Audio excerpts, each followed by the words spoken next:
자, 여러분 4교시 역사 수업 계속 이어서 하겠습니다.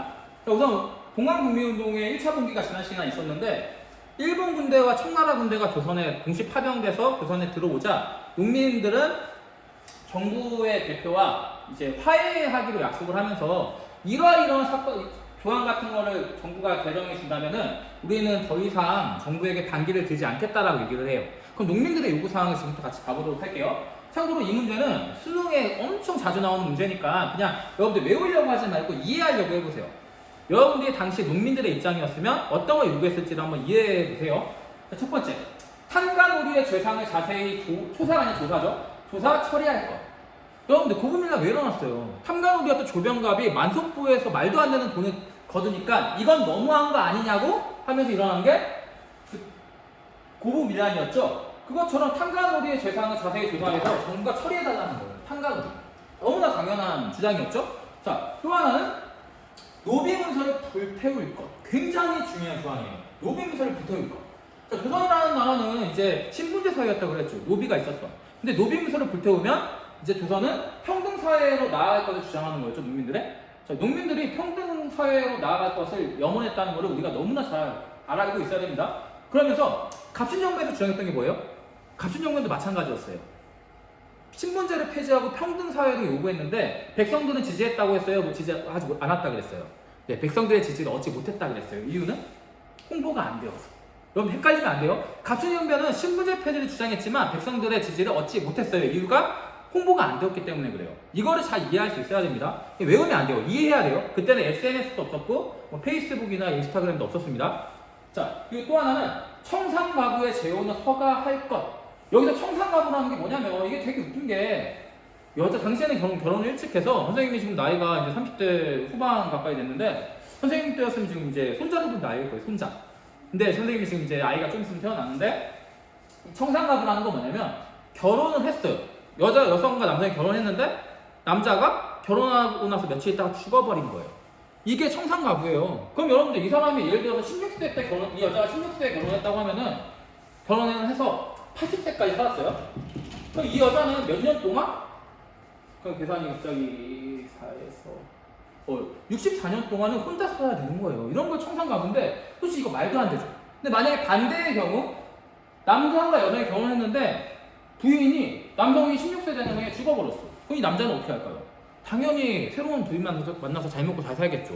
당시 여성은 재혼이라는 것 자체가 불가능했어요. 그리고 혹시나 만약에 재혼을 하게 되면 돌 맞아 죽었어요. 그런 상황이니까 당연히 여성의 인권은 거의 최악이었겠죠. 근데 지금 청산가부의 재혼을 허가할 것이라는 것은 더 이상 여성들을 그만 좀 억압합시다라는 이 농민들의 염원이 담겨져 있었던 거예요. 자, 그리고 또 하나는 일본과 상통하는 자를 엄벌할 것. 일본은 당시에 농민들이 왜 싫어했는지 알겠죠? 쌀을 다 일본이 다 쓸어갑니다. 조선의 쌀을 다 쓸어가서 조선의 쌀이 안 남게 된 게 일본이 이제 쓸어가서였어요. 또 하나는 12번 중요한 게 토지는 균등하게 분작할 것. 여러분들 당시 농민들이 가장 염원했던 게 뭐였을까요? 농민들이 가장 원했던 거는 토지를 갖는 거였어요. 이런 질문 하시는 친구도 있겠죠. 농민들이 농사를 짓는데 토지가 없어요? 라는 질문할 수 있는데 당시 농민들 중에 자기 땅을 갖는 사람은 거의 없었어요. 그러면 누구 땅을 가지고 농사를 지었을까요? 네, 양반 제주들의 땅에서 농사를 짓고 자신이 100가마를 만들면 그들에게 50가마를 바쳤어야 했어요. 그러다 보니까 자기 땅에서 자기가 농사 짓는 이걸 다른 말로 자장농이라고 하는데 자장농이 되는 걸 가장 원했단 말이에요. 그래서 농민들은 토지를 균등하게 분작하게 할 것이라고 하면서 당시 농민들의 그 염원을 이 패전개헌안에 담았던 거예요. 또 하나, 예전에 어떤 시사 프로그램에서 이런 시험 문제가 나왔었어요. 근데 많은 고등학교 형들이 못 풀더라고요. 갑신정변에서 요구했던 사항과 그리고 이 동학농민운동에서 요구했던 것 중에 가장 큰 차이점이 뭔지 알아요? 갑신정변에는 신분제 폐지 같은 내용은 있었지만 토지에 대한 내용이 없었어요. 왜? 당시 양반 자제들은 농사를 안 지어봤으니까 농민들이 이렇게 토지를 자기 땅에서 농사 짓는 걸 원했다라는 내용을 알지 못했을 거예요. 그러다 보니까 이 동학농민운동에서는 토지를 분배해 달라라는 농민들의 염원이 들어있는 거예요. 굉장히 중요한 내용이니까 여러분들 꼭 한번 알고 넘어가세요. 자, 다음 부분 넘어가겠습니다. 자, 이렇게 농민들은 패전개혁안을 주장한 다음에 직간소, 그래도 5개. 직간소 엄청 중요하죠. 이 직간소라는 관청을 설치해서 개혁을 추진하게 돼요. 이 직강소를 통해서 수많은 양반 제주와 탄광우리들을 잡아서 속된 말로 이제 인민재판이라고 그러죠. 인민재판을 통해서 양반 제주들이나 그리고 탄광우리들을 뭐 좀 잔인하긴 하지만 사람들이 모여가지고 몰매를 때려가지고 죽이는 경우가 많았어요. 그래서 양반들 중에 일부는 이 동학농민군대를 굉장히 증오하는 사람들이 있었다 그래요. 자, 그리고 이렇게 직강소를 설치해서 개혁을 추진했는데 결과적으로 조선 정부가 전조하였고 청군과 일본 양군에게 철수를 요구했는데 일본군이 이걸 무시하고 경복궁을 점령하게 됐어요. 그래서 이때 일본 군대와 청나라가 조선에 대한 이제 누가 조선에서 더 우위에 설 것인가를 정하기 위해서 한바탕하고 꽝하고 붙게 됩니다. 이게 바로 그 청일전쟁이 일어나게 되는 원인이었고요. 청일전쟁 선생님이 오프라인 대학 이후에 설명해 줄게요. 참고로 이 청일전쟁에서 그 거대한 공룡 같던 청나라가 아시아의 작은 나라라고 불렸던 일본에게 처참하게 발리게 됩니다. 왜 청나라가 패배하는지는 다음 시간에 설명해 줄게요. 자, 그리고 나서 농민군은 일본군의 경복궁 점령 사실을 알게 된 이후에 2차 분기를 하게 됩니다. 여러분들이 이제 한 10년 안에 다 가게 돼. 그곳. 10년 선생님도 이미 다녀온 그곳.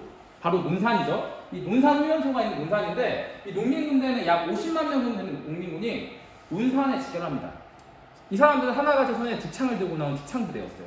자, 그리고 나서 이 논산에 집결한 농민군대가 서울로 진격을 해요. 근데 여러분들 50만이나 되는 숫자는 정말 어마무시한 숫자예요. 한번 선생님이 비유 한번 해볼게요.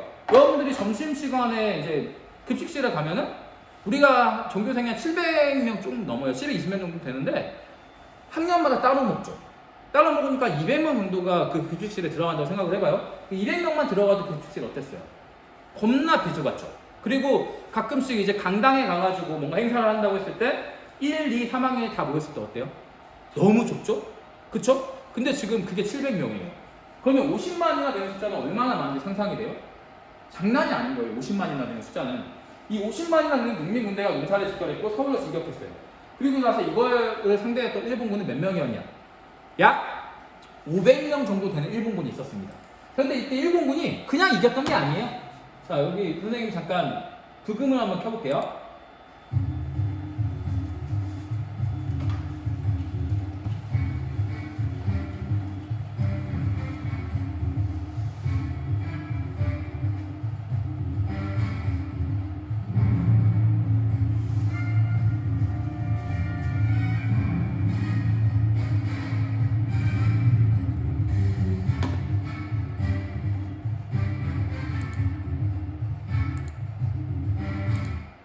나직은 BGM이 나왔는데 이때 일본군이 가져왔던 비밀 무기는 여러분들이 좀 보는 친구가 있는지 모르겠는데 일본 만화에 등장하는 캐릭터의 기술 중에 하나인 게들링 건입니다.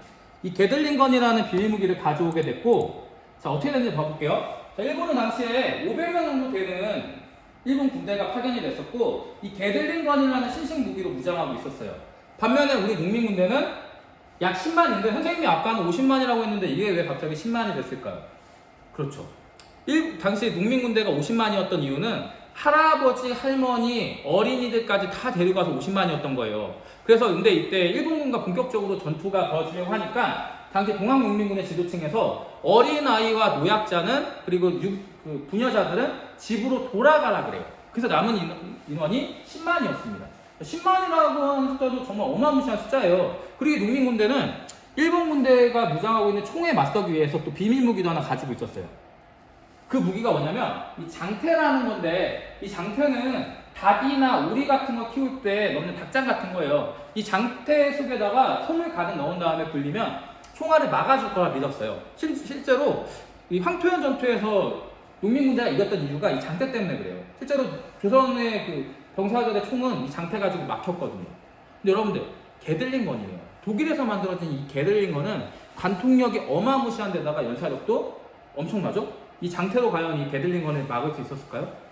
순식간에 장태가 뚫려버렸고, 그리고 이 죽창을 가지고 있었던 농민군대는 일본의 게들링 건 화력 속에 한두 사람 정도도 이제 이 게들링 건의 포격을 뚫고 접근하지 못하고 그대로 공주 우금치에서 몰살당해버립니다. 농민군대가 아예 그냥 게임이 되지 않았어요. 여러분, 선생님이 비유를 하나 해주자면 풀템이 나온 케이틀린이 있어요. 케이틀린. 이름도 비슷하네, 게들링이랑. 이 케이틀린이 뭐 무한의 대거, 뭐 많잖아요. 고속연사포, 뭐 최후의 속상이 다 나왔어요. 다 나온 풀템 상대로 여러분들은 뚜벅이야. 가렌이고 방템 뭐 이제 첨가본 몇 개 입고 있어. 그러면 게임이 돼요? 아마 한 대도 못 때려보고 그냥 죽을걸요? 이 사람들이 전멸이 있어요, 뭐가 있어요. 그러다 보니까 농민군대는 우금치 전투에서 처참하게 깨어지게 되고 결국 동학농민군대는 사실상 괴멸당하게 됩니다. 그리고 동학농민군의 대장이었던 육부장군이었던 전봉주는 체포당하게 되는데 여러분 선생님도 이거 사실 초등학교 교과서에서 이 사진을 처음 봤어요. 근데 이 사진이 사실은 굉장히 잔인한 사진이라는 거 알고 있어요? 선생님이 초등학교 때는 잘 몰랐었어요. 육부장군 전봉준이 체포당했음에도 불구하고 꼭 가마를 타고 가는구나 라고 생각했었는데 이게 사실은 왜 가마를 타고 있는지 알아요? 전봉준이라는 사람이 이제 잡혔는데 워낙 신출귀물 하니까 언제 도망갈지 모른다고 생각했는지 아예 무릎을 다 박살내버려요. 무릎을 양쪽 다 박살내버리니까 이제 걸을 수가 없겠죠. 그래서 이 가마에 태워서 전봉준을 압송하고 있는 장면이에요.